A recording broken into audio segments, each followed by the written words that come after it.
Hi everyone, Marla Miller from marlamiller.com, delivering our 30-second quick query critique. Happy New Year. A tip that I'm going to offer to start out the year right is, for those of you who are not tweeting, I think you should be tweeting. What I'm noticing at marlamiller.com is that every time I tweet a newsletter, which I've really only started to do, I'm getting a lot of subscriptions. I mean, several per letter. I've been told that Twitter is really a fabulous social networking tool. I've been using it for a while, but haven't really seen the rhyme or reason of it. I just tweet. But now I'm starting to tweet with a purpose. I hope to have someone who really knows about Twitter from the technical end, either on offering a YouTube interview, or perhaps I'll do a write-up after I interview whoever that person might be. I'm looking for them. But there's a rhyme or reason to Twitter. Twittering just indiscriminately doesn't seem to do it, but Twittering with a purpose does. So that's my tip, and we'll have more on it in 2011. Okay, this gentleman's been waiting for quite a while, and I would like to deliver this quick query critique, so here we go. Dear Agent, when Reggie, a former combat medic, comes within seconds of committing suicide, the last mental image to haunt him is that of Maggie, the love of his youth. If only he had found her, he might have had a chance with living. True Companion, 70K words, is Reggie's memoir. Surrounded by the trappings of success, big houses and fancy cars, he finds his will to live undermined by an indefinable guilt. 20 years before PTSD had a name, Reggie is stewing in it, and having married a woman he doesn't love only makes it worse. Desperate to find happiness, he must find Maggie. He must try one more time. The audience for True Companion is anyone who's ever Googled a lost love, and thousands of veterans of our wars, including those now coming home from the Middle East. I'd be pleased to send you a copy of the manuscript if the attached sample interests you. Thank you for your time and consideration. I look forward to hearing from you. I have studied creative writing under blank and blank, and taught creative writing with blank. My master's thesis on blank was published in blank.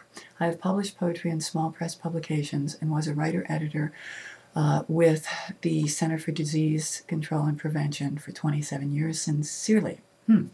Okay, what do I think of this? Well, I like it. I think this is a romance novel. I think this gentleman has written a romance novel.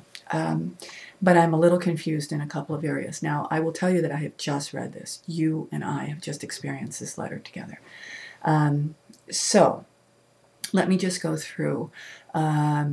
So, within seconds of committing suicide, something stops him. Okay. This sentence in the second paragraph, 20 years before PTSD had a name, Reggie is stewing in it. So I'm assuming that this novel is set in when? Because PTSD has been around for quite a while, decades.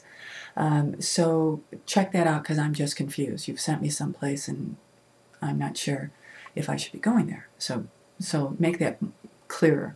If this is set in the 70s, then let us know that it's in the 70s. Okay. Also, in the third paragraph, this gentleman says that he's attached a sample. So here's what I would suggest. When you're, and I've said this many times, when you are pitching to an agent, you go to the agent's website, you find out what they want. Sometimes they say, give me a query plus the first 3 pages. Sometimes they say, give me a query and an overview if it's a nonfiction. Sometimes they just say, give me the query. So if you're sending to an agent who just wants a query and you've already attached a file, you run the risk of aggravating that agent, so don't do that. So just make sure that you do not send samples to any agent that does not specifically request samples within the query letter. Okay, should that agent be having a bad day and she sees a file or he sees a file, they might delete it. I mean, you know, that happens. Okay, I love this guy's credits, terrific credits. I would suggest, though, that he switch the third paragraph and the fourth paragraph. And actually, that's about all. I think that this is, I mean, unless there's something else here, he hasn't said what the genre is. I always recommend that unpublished writers, for sure, specify the genre, because that genre is going to then lead you to the agents that represent that genre, right? Okay, so specify it. I'm assuming that this is a romance, even though he says it's a memoir. So I'm assuming it's a romance written a la memoir by the protagonist, who is a war veteran. Now, if that's not true, if this in fact is this gentleman's memoir, then I would not give him a fiction name, because Reggie is not this gentleman's name. So he's confused us in two places. Having said that, I like this very much. I would suggest that he pitch this to agents who represent a lot of good romance. Now, you know that you don't need an agent to get romance novels published. That was very true back in the day. It's probably a little less, I don't know, you need to check that. But I would definitely recommend that this gentleman go to the Romance Writers of America, because they will tell him exactly what he needs to do. They're a phenomenal group. And I think that's it. I'm not going to say too much more about that.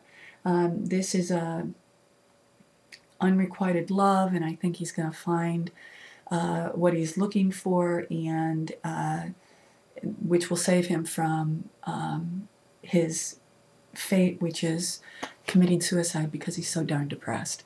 I think that's all I'm going to say. I said that before, but now I really mean it. Okay, until the next time, be well and keep writing.